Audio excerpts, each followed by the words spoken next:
દક્ષિણ ગુજરાત ઉપર હજી પણ છે આફત અવિરત, કારણ કે હવામાન વિભાગની આગાહી મુજબ દક્ષિણ ગુજરાતના જિલ્લામાં વરસી શકે છે ભારે વરસાદ.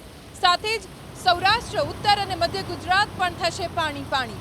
હવામાન વિભાગની આગાહી મુજબ એક સાથે 4 વરસાદી સિસ્ટમ સક્રિય થઈ છે, જેને લઈને ગુજરાતમાં મન મૂકીને વરસશે મેઘરાજા. આજે ભરૂચ, સુરત, તાપી, નવસારી અને વલસાડ જિલ્લામાં અતિ ભારે વરસાદની આગાહી છે. બનાસકાંઠા, પાટણ, મહેસાણા, સાબરકાંઠા, આણંદ, વડોદરા, પંચમહાલ, છોટાઉદેપુર, નર્મદા, ડાંગ, રાજકોટ, ગીર સોમનાથ, અમરેલી અને ભાવનગર જિલ્લામાં ભારે વરસાદની આગાહી છે. આવતીકાલે બનાસકાંઠા, ભરૂચ, સુરત, તાપી, નવસારી અને વલસાડ જિલ્લામાં ભારે વરસાદની છે આગાહી.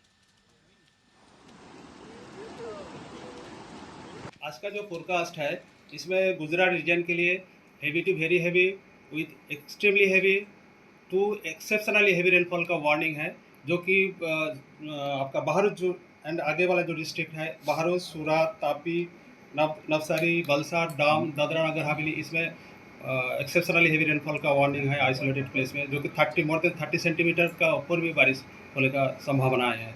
और उसका जो नॉर्थर्न वाला पार्ट है, जैसा आनंद, वडोदरा, छोटाउदेपुर, पंचमहल, इसमें आज ऑरेंज अलर्ट है.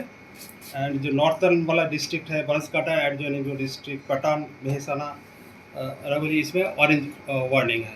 आपका जो सौराष्ट्र रीजन में आपका आज का भावनगर, गिर सोमनाथ, अमरेली, इसमें ऑरेंज वार्निंग दिया गया है.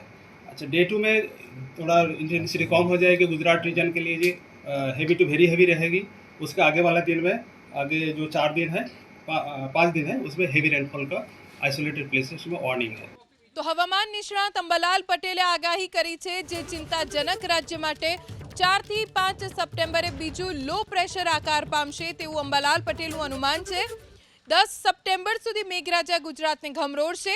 ભરૂચ, જંબુસર, પાદરા, વડોદરામાં ભારે વરસાદ રહેશે. 13 થી 20 સપ્ટેમ્બર સુધી વરસાદનો ત્રીજો રાઉન્ડ રહેશે. ભાદરવા માસમાં પણ વરસાદી માહોલ જામશે. 22 થી 25 સપ્ટેમ્બર દરમિયાન પણ વરસાદ પડશે તેવું અનુમાન અંબાલાલ પટેલ તરફથી વ્યક્ત કરવામાં આવ્યું છે. તારીખ 3 સપ્ટેમ્બરથી 10 સપ્ટેમ્બર સુધીમાં વરસાદ રહેવા શક્યતા છે. 4-5 સપ્ટેમ્બરે પણ એક ગુજરાતની નજીકમાં લો પ્રેશર બનશે, જેના કારણે પણ વરસાદ થવાની શક્યતા છે. દક્ષિણ ગુજરાતના ભાગમાં ભારે અતિભારે વરસાદ થવાની શક્યતા છે. કેટલાક ભાગમાં 12 ઇંચ જેવો વરસાદ થવાની શક્યતા છે. મધ્ય ગુજરાતના કેટલાક ભાગોમાં ભારે વરસાદ થવાની શક્યતા છે. કેટલાક ભાગમાં 8-10 ઇંચ જેવો વરસાદ થવાની શક્યતા છે. આ ઉપરાંત પંચમહાલના ભાગોમાં પણ ભારે વરસાદ થવાની શક્યતા છે. અને લગભગ કેટલા ભાગોમાં 4 કે 6 ઇંચ જેવો વરસાદ થવાની શક્યતા છે. સાબરકાંઠાના કેટલા ભાગોમાં વરસાદ થવાની શક્યતા છે. કેટલાક ભાગોમાં ભારે વરસાદ થવાની શક્યતા છે. ઉત્તર ગુજરાતના કેટલાક ભાગોમાં 2 થી 4 ઇંચ કે તેથી વધુ વરસાદ થવાની શક્યતા છે.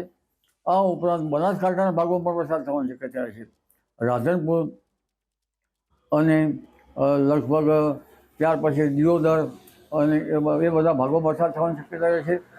આ ઉપરાંત સુઈ ગામના ભાગમાં વરસાદ થવાની શક્યતા છે. પણ કચ્છના ભાગોમાં કેટલાક ભાગોમાં હજુ ભારે વરસાદ થવાની શક્યતા રહેશે. એટલે વરસાદ ગયો નથી. તારીખ 3 થી 10માં ભિન્ન ભાગોમાં વરસાદ થવાની શક્યતા રહેશે. ત્યારબાદ લગભગ બીજી સિસ્ટમ પણ સક્રિય થઈ રહી છે.